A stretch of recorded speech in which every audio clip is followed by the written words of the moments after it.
నమస్కారం సిటీ వార్తలకు స్వాగతం. ముందుగా ముఖ్యాంశాలు.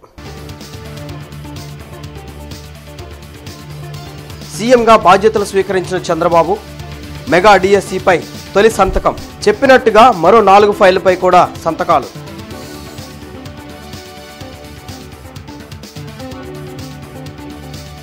సీఎం చంద్రబాబుకు ఘన స్వాగతం పలికిన రాజధాని రైతులు, దారి పొడవునా పోలవర్షం కురిపించిన అన్నదాతలు.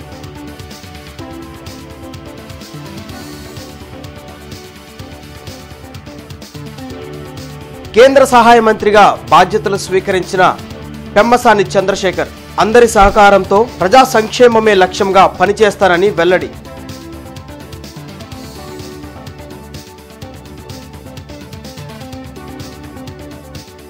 ఎమ్మెల్సీలతో సమావేశమైన మాజీ సీఎం జగన్, 40% ప్రజల మద్దతు మనకుంది, ఎవరూ నిర్భరం కోల్పోవద్దని సూచన.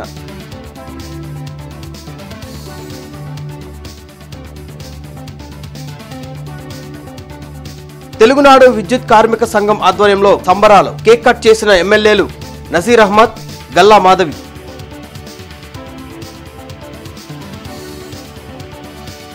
ముఖ్యమంత్రిగా చంద్రబాబు బాధ్యతలు స్వీకరించారు. వెలగపూడి సచివాలయంలో తన ఛాంబర్లో ప్రత్యేక పూజలు నిర్వహించిన అనంతరం ఆయన బాధ్యతలు చేపట్టారు. ముఖ్యమంత్రి చంద్రబాబు ఎన్నికల్లో ఇచ్చిన హామీల అమలుపై దృష్టి పెట్టారు.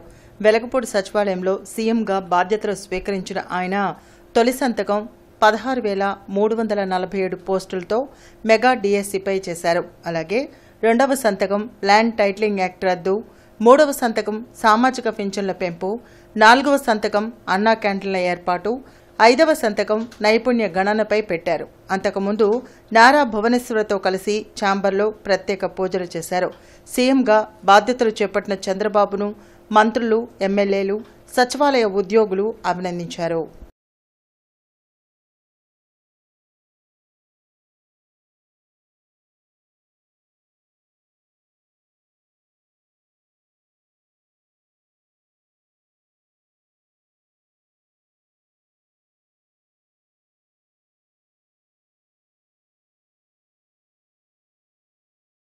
ముఖ్యమంత్రిగా వెలగపూడి సచివాలయంకు వస్తున్న చంద్రబాబుకు రాజధాని రైతులు ఘన స్వాగతం పలికారు. అడుగడుగునా పోలవర్షం కురిపిస్తూ భారీ గజమాలలతో రాజధాని రైతులు బ్రహ్మరథం పట్టారు. సీఎం చంద్రబాబు రైతులకు అభివాదం చేస్తూ ముందుకు సాగారు.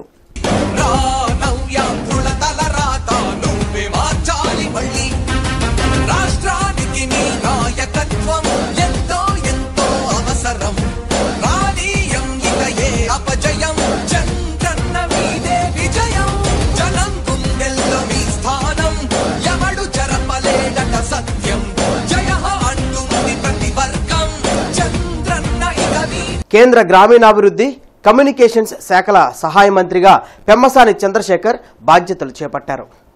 ఢిల్లీలో మంత్రిగా బాధ్యతలు చేపట్టిన పెమ్మసాని చంద్రశేఖర్ను పలువురు అధికారులు అభినందించారు. తనపై నమ్మకంతో కేంద్ర సహాయ మంత్రిగా అవకాశం కల్పించిన ప్రధాని మోడీకి పెమ్మసాని చంద్రశేఖర్ కృతజ్ఞతలు తెలిపారు. Really thankful to the Honorable Chief Minister of Andhra Pradesh, Shri Nara Chandrababu Naidu Garu, and also Honorable Prime Minister Shri Narendra Modi ji and all the BJP leadership for giving me this opportunity and trusting me to do well. In addition, I am also really thankful to the God for giving me 2 best dynamic people. One is Chauhan ji and the other one is Scindia ji. Especially Chauhan ji has been a well-respected and admired leader for a long time from distance for me, and Scindia ji is very dynamic and he studied in Harvard and Stanford and somewhat contemporary to life. So having both of them, I am hoping we will get so much mentorship as well as taking me forward in serving my nation. Andhra Pradesh రాష్ట్ర ముఖ్యమంత్రిగా ప్రమాణ స్వీకారం చేసిన చంద్రబాబు తిరుమల శ్రీవారిని కుటుంబ సమేతంగా దర్శించుకున్నారు. ఆలయ జేఈఓతో పాటు ప్రధాన అర్చకులు సీఎంకు ఘనస్వాగతం పలికారు. ఇక నుంచి ప్రజాపాలన మొదలైందని తెలిపిన చంద్రబాబు తిరుమల పవిత్రతను కాపాడేందుకే ఇక్కడి నుంచి ప్రక్షాళన ప్రారంభిస్తున్నట్లు చెప్పారు. అలాగే విజయవాడ దుర్గమ్మను దర్శించుకొని ముఖ్యమంత్రి చంద్రబాబు మొక్కులు చెల్లించుకున్నారు.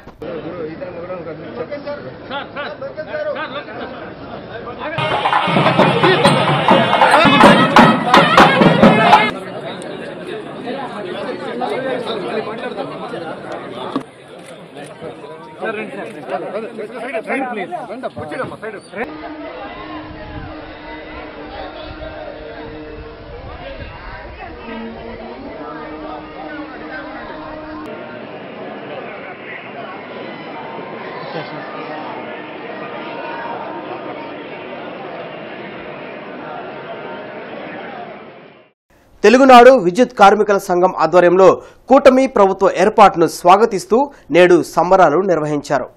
పొన్నూరు రోడ్లోని విద్యుత్ కార్యాలయంలో జరిగిన కార్యక్రమంలో ఎమ్మెల్యేలు నసీర్ అహ్మద్, గల్లా మాధవి పాల్గొన్నారు. ఈ సందర్భంగా ఏర్పాటు చేసిన కేక్ను కట్ చేసి శుభాకాంక్షలు తెలిపారు. గత వైసీపీ ప్రభుత్వంలో అన్ని శాఖల ఉద్యోగులు, ప్రజలు తీవ్ర ఇబ్బందులు ఎదుర్కొన్నారన్నారు. అందరి సమిష్టి కృషితోనే కూటమి విజయం సాధించిందన్నారు. రానున్న రోజుల్లో ప్రభుత్వ కార్యక్రమాలను ప్రజల్లోకి తీసుకువెళ్లే విధంగా విద్యుత్ ఉద్యోగులు పనిచేయాలని కోరారు. కార్యక్రమంలో రీజనల్ ప్రెసిడెంట్ పవన్ కుమార్, తెలుగునాడు డిస్కం మాజీ అధ్యక్షులు పుల్లా సుందరం బాబు, అర్లయ్య, ప్రసాద్, కావూరి శ్రీను, రెడ్డి శ్రీను తదితరులు పాల్గొన్నారు.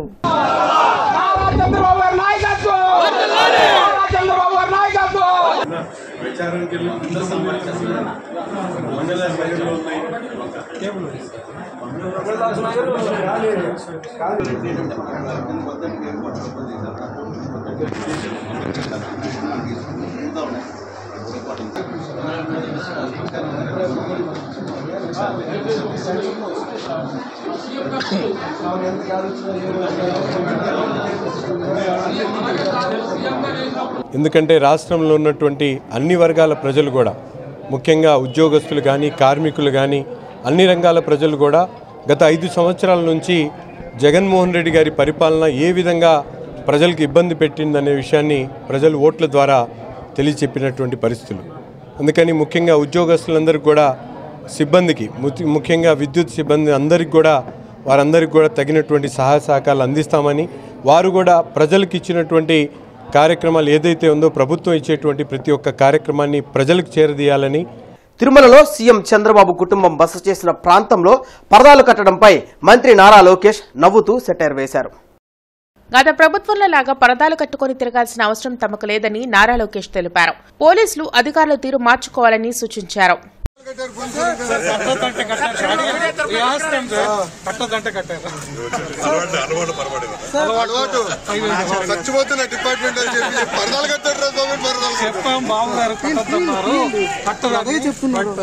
మీరందరూ తడిసిపోయారు.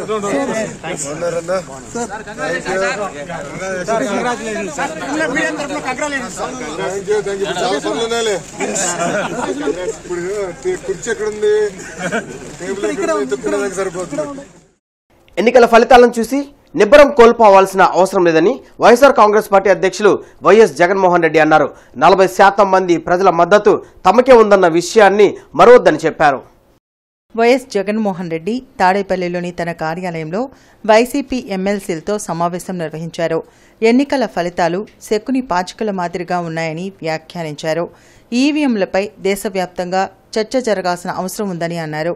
టీడీపీ, జనసేన, బీజేపీలు హనీమూన్ పీరియడ్లో ఉన్నాయని, కొంత సమయం ఇచ్చిన తర్వాత ప్రజా సమస్యలపై పోరాటానికి సిద్ధమవుదామని స్పష్టం చేశారు. శాసనసభలో సంఖ్యాబలం లేనందున మాట్లాడే అవకాశం ఇవ్వకపోవచ్చని, శాసన మండలిలో ప్రతి విషయంపై చర్చ జరిగేలా చూడాలని అన్నారు. శాసనసభలో, చట్టసభలో మీ సభే అన్నిటికన్నా ముఖ్యమైన సభ అవుతుంది. ఓటు వేయలేదు అన్న ఒకే ఒక కారణంతో మనుషుల్నే కొడతా ఉన్న పరిస్థితుల్లో, మనుషుల్ని అవమానిస్తూ ఉన్న పరిస్థితుల్లో, మనుషుల్నే బలవంతంగా ఆస్తి నష్టం చేస్తూ ఉన్న పరిస్థితుల్లో ఇక ప్రతిపక్షం ఉన్నది ఒకటే ఒక పార్టీ, ఆ పార్టీకి అవకాశం ఇవ్వాలా అన్న కనీస నైతిక విలువలు వాళ్ళు పాటిస్తారన్న నమ్మకం నాకైతే లేదు. కాబట్టి మీరు చేయాల్సిన పాత్ర గొప్పది, చాలా ఉంది అన్నది మాత్రం గుర్తుపెట్టుకోండి. వైఎస్ఆర్ కాంగ్రెస్ పార్టీ పుట్టిందే శవ రాజకీయాలతో అని టీడీపీ ఎమ్మెల్సీ పంచుమర్తి అనురాధ విమర్శించారు. మంగళగిరిలోని టీడీపీ కేంద్ర కార్యాలయంలో ఆమె మీడియాతో మాట్లాడారు. 2019 నుంచి 2024 వరకు టీడీపీ శ్రేణులపై వైసీపీ ఎలాంటి దాడులకు పాల్పడిందో ప్రజలు గమనించారు కాబట్టే చిత్తుగా వైసీపీని ఓడించారని అన్నారు. వైసీపీ శ్రేణులపై ఎలాంటి దాడులు జరగకపోయినా ఏదో జరిగిందంటూ టీడీపీపై తప్పుడు ప్రచారం చేయడం దుర్మార్గమని అనురాధ మండిపడ్డారు. ఛాన్స్ పేరుతో ఏదో ప్రభుత్వం ఫామ్ చేసుకోవటం జరిగింది. ఇప్పుడు మళ్ళీ అదే శవరాజకీయాలు ఆంధ్ర రాష్ట్రంలోనే కాకుండా ఏకంగా ఉపరాష్ట్రపతి గారిని కూడా కలిసి ఢిల్లీలో శవరాజకీయాలు చేస్తూ ఉన్నారు. ఏదో తెలుగుదేశం పార్టీ దాడులు చేస్తుంది, మమ్మల్ని బ్రతకనివ్వటం లేదు, లా అండ్ ఆర్డర్ ప్రాబ్లం వచ్చింది అని చెప్పి లేని విషయాలు మళ్ళీ నమ్మబలికే విధంగా మాట్లాడటం నిజంగా సిగ్గుచేటైన విషయం అని చెప్పి ఈ సందర్భంగా నేను మనవి చేస్తా ఉన్నా. అసలు శవరాజకీయాలు అంటే ఎలా ఉంటాయో మీకు చెప్తాను, దాడులంటే ఏ రకంగా ఉంటాయో చెప్తాను. మా కార్యకర్తల పైన కానీ మా పార్టీ పైన కానీ ఏ రకంగా దాడులు చేశారో వాటిని దాడులు అని అంటారు అని చెప్పి ముఖ్యమంత్రి చంద్రబాబు ప్రమాణ స్వీకారోత్సవాన్ని పురస్కరించుకొని వెలగపూడి సచివాలయంతో పాటు పలు ప్రభుత్వ కార్యాలయాలకు లైటింగ్ ఏర్పాటు చేశారు. విద్యుత్ కాంతులతో సచివాలయం ప్రత్యేక ఆకర్షణగా నిలిచింది.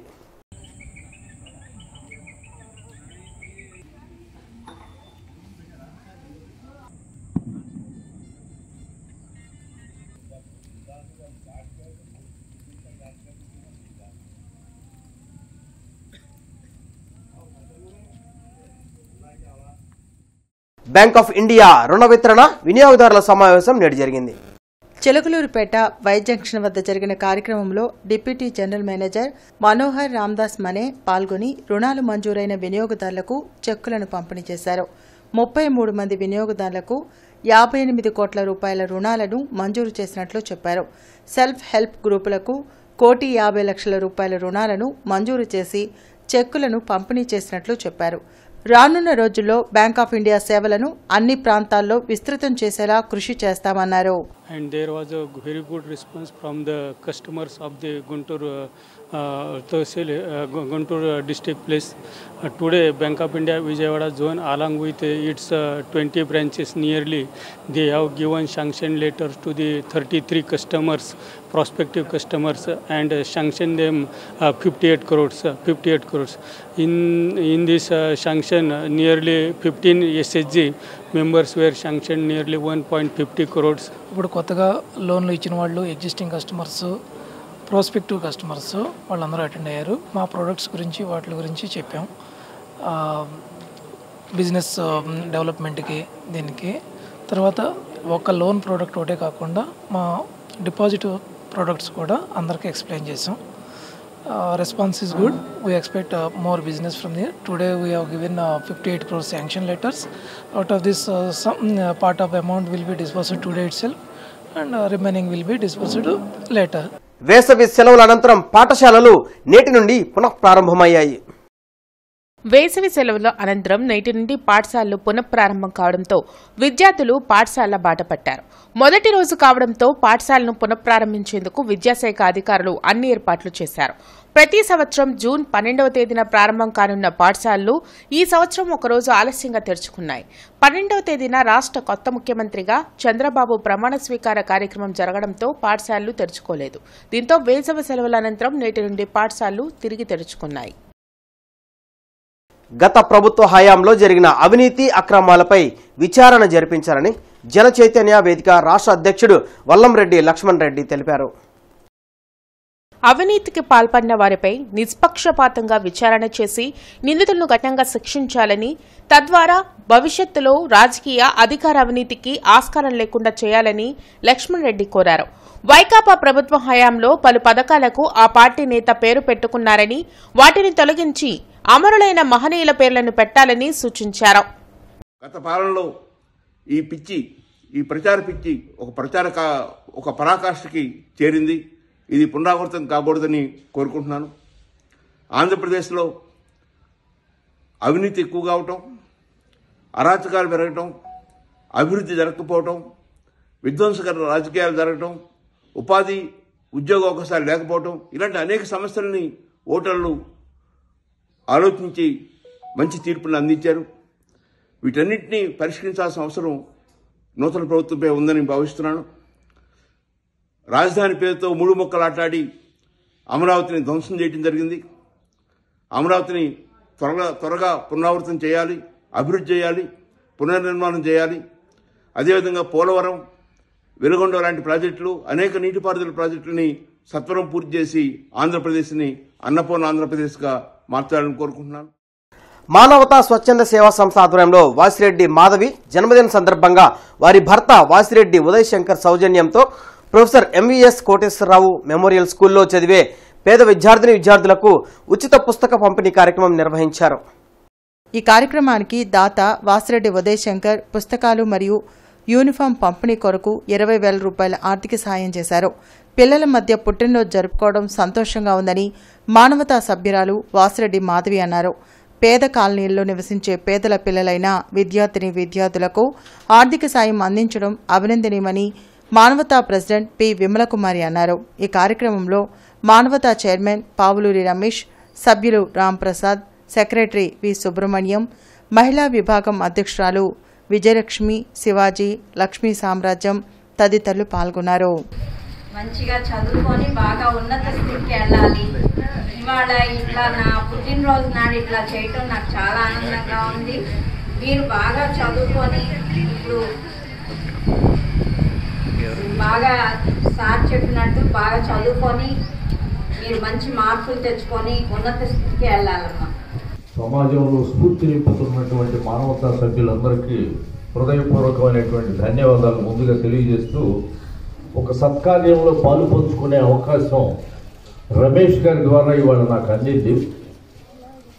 ఇవాళ నాకు చాలా సంతోషకరమైనటువంటి విషయం ఏంటంటే, గంజాయి అనే మాట వినపడకూడదు, 100 రోజుల్లో గంజాయి రహిత గుంటూరును చూడాలని కేంద్ర మంత్రి డాక్టర్ పెమ్మసాని చంద్రశేఖర్ సూచించారు. అర్బన్ ఎస్పీ తుషార్ డూడీతో ఫోన్లో ఆయన మాట్లాడారు. గుంటూరు పార్లమెంట్ పరిధిలోని పలు ప్రాంతాల్లో గంజాయి విచ్చలవిడిగా విక్రయాలు జరుగుతున్నాయని ఆయన తెలిపారు. కొనుగోళ్లు పెరిగిపోయాయని, యువత భవిష్యత్తు నాశనమవుతుందని పెమ్మసాని అన్నారు. ముఖ్యమంత్రి చంద్రబాబు ఈ వ్యవహారంపై చాలా సీరియస్ గా ఉన్నారన్నారు. మత్తు పదార్థాల విక్రయాలపై ఉక్కుపాదం మోపాలని తెలిపారు. దీని వెనుక ఎంతటి వారున్నా వదిలిపెట్టే ప్రసక్తే లేదన్నారు. 100 రోజుల తర్వాత గుంటూరులో ఎక్కడా గంజాయి కనిపించకూడదని ఆయన ఆదేశించారు. దీనికి ఎస్పీ స్పందిస్తూ గంజాయి విక్రేతలపై చర్యలు తీసుకుంటామని తెలిపారు. దాని నిర్మూలనకు కఠిన చర్యలు చేపడతామని ఎస్పీ తుషార్ డూడీ తెలిపారు. ఎమ్మెల్యే కన్నా లక్ష్మీనారాయణ డ్వాక్రా, అంగన్వాడీ, ఆశా ఉద్యోగస్తులు మరియు నాయకుల ఆధ్వర్యంలో జరిగిన కేక్ కటింగ్ కార్యక్రమంలో పాల్గొన్నారు. సత్తెనపల్లి పట్టణం రఘురాం నగర్ ప్రజావేదిక నందు తెలుగుదేశం, జనసేన, బీజేపీ అధికారంలోకి వచ్చిన తరుణం మరియు కన్నా లక్ష్మీనారాయణ సత్తెనపల్లి నియోజకవర్గం నుంచి భారీ మెజారిటీతో గెలిచిన సందర్భంగా వారికి శుభాకాంక్షలు తెలుపుతూ కేక్ కట్ చేసిన సత్తెనపల్లి నియోజకవర్గ డ్వాక్రా, అంగన్వాడీ, ఆశా వర్కర్లు మరియు మహిళా నాయకురాలు పాల్గొని శుభాకాంక్షలు తెలిపారు. ఈ కార్యక్రమంలో వివిధ హోదాల్లో ఉన్న రాష్ట్ర, జిల్లా, నియోజకవర్గ, పట్టణ మహిళా నాయకురాళ్లు, కార్యకర్తలు పాల్గొన్నారు. మాజీ ఎమ్మెల్సీ, టీడీపీ నర్సరావుపేట ఎన్నికల కోఆర్డినేటర్ జంగా కృష్ణమూర్తి, గుంటూరు తూర్పు, పశ్చిమ ఎమ్మెల్యేలు నజీర్ అహ్మద్, గల్లా మాధవిని మర్యాదపూర్వకంగా కలిసి శుభాకాంక్షలు తెలిపారు. గుంటూరుని అభివృద్ధి పదంలో నడిపించేలా చూడాలని ఆయన కోరారు. కమిషనర్ కీర్తి క్షేత్ర పర్యటనలో భాగంగా medical club, Nallacheruvu, Budampadu bypass, Kakani road తదితర ప్రాంతాల్లో అవుట్ఫాల్ డ్రైన్లలో జరుగుతున్న పూడకతీత పనులను పరిశీలించారు. ఈ సందర్భంగా ఆమె మాట్లాడుతూ వర్షాల వలన ప్రజలకు ఇబ్బందులు లేకుండా చర్యలు తీసుకోవాలని ఆదేశించారు. వార్తలు ముగించే ముందు ముఖ్యాంశాలు మరొకసారి. సీఎంగా బాధ్యతలు స్వీకరించిన చంద్రబాబు మెగా డిఎస్సిపై తొలి సంతకం, చెప్పినట్టుగా మరో 4 ఫైళ్లపై కూడా సంతకాలు.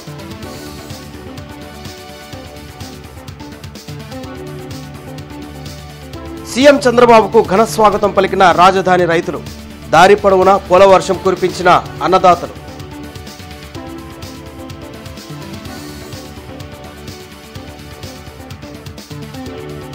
కేంద్ర సహాయ మంత్రిగా బాధ్యతలు స్వీకరించిన పెమ్మసాని చంద్రశేఖర్ అందరి సహకారంతో ప్రజా సంక్షేమమే లక్ష్యంగా పనిచేస్తారని వెల్లడి.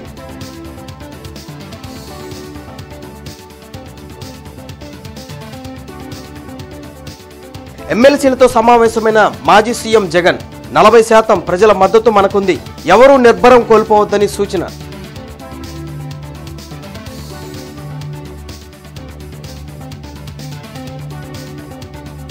తెలుగునాడు విద్యుత్ కార్మిక సంఘం ఆధ్వర్యంలో సంబరాలు. కేక్ కట్ చేసిన ఎమ్మెల్యేలు నజీర్ అహ్మద్, గల్లా మాధవి.